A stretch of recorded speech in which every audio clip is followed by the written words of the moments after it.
આમ આદમી પાર્ટી ગુજરાતના કિસાન મોરચાના પ્રમુખ રાજુ કરપડાએ પાર્ટીમાંથી રાજીનામું આપ્યું. એની પછી એક બાદ એક ગોપાલ ઇટાલિયાના આમ આદમી પાર્ટીની પોલ ખોલી રહ્યા છે.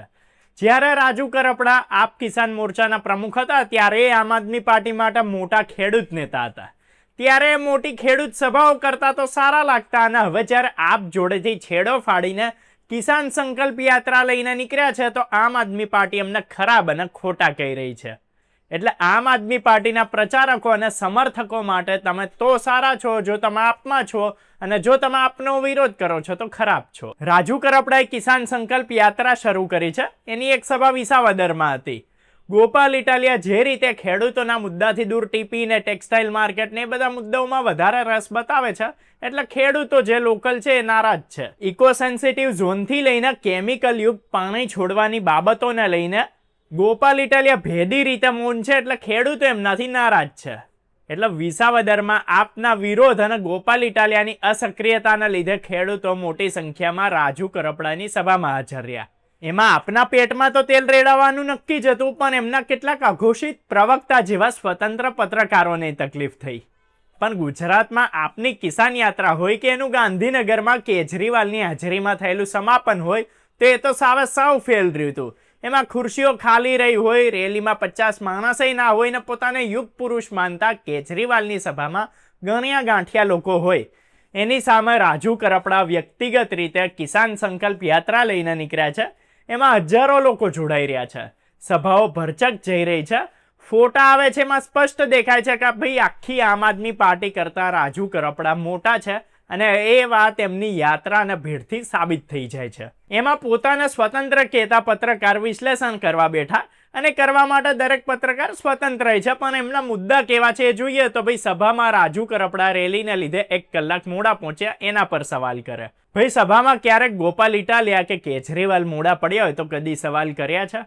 પછી 1000 ખુરશી હતી એવા મનઘડંત અંદાજ મૂકે છે, પણ હકીકતમાં ત્યાં હજારો ખુરશીઓ હતી. એમ એ કહે છે કે ભાઈ આ સમયે 50 ખુરશી નહોતી ભરાઈને, પછી થોડી ઘણી ભરાઈને, પણ ભાઈ હજારો ખુરશીને હજારો લોકો હાજર હતા. એવા કેટલાય ફોટો અને વિડીયો છે ભાઈ. તો તમે વિશ્લેષણના નામે ખોટું કેમ બોલો છો? આ તો ભાઈ કેવું વિશ્લેષણ થયું? આ તો તમે આપની સાઈડથી સોપારી લઈને બોલતા હોય એવી કહાનીઓ કરો છો. પછી એમ કહે છે કે ભાઈ રાજુ કરપડા ઇનોવામાં આવ્યા અને પછી ટ્રેક્ટર પર બેસીને સ્ટેજ સુધી ગયા. તેમાં રાજુ કરપડા ઇનોવામાં કેમ આવ્યા એના પર સવાલ કરે છે અને હસે છે પાછા.